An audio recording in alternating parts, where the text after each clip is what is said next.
ఊరికే బెండకాయ ఫ్రై తినాలంటే మనకు బోర్ కొట్టేసిందండి. అందు గురించని ఇలా ఒక్కసారి ట్రై చేయండి నా స్టైల్లో. భలే ఉంటుందండి టేస్ట్. ఆనియన్ వేసుకోవాలండి, అందులోనే మనం పచ్చిమిర్చి, ఎండుమిర్చి అవన్నీ వేయించుకున్నాక అల్లం ఎల్లిగడ్డ వేసుకోవాలండి, కరివేపాకు, పసుపు వేసుకోవాలండి, ఉప్పు వేసుకోవాలండి తగినంత. అవి మంచి వేగినాక ఒక టమాటా వేయాలండి.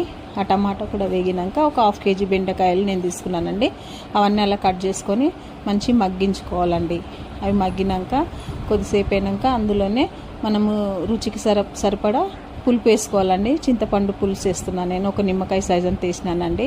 అందులోనే కారం వేసుకోవాలి, ధనియాల పొడి వేసుకోవాలండి. అందులోనే కొంచెం ఆ పులుపు అంతా మంచిగా బెండకాయలకు పట్టినాక అప్పుడు ఒక 2 స్పూన్ల బియ్యం పిండి తీసుకోవాలండి. ఇట్లా అది మంచి కొద్ది వాటర్ వేసి కలిపి అందులో వేయాలి.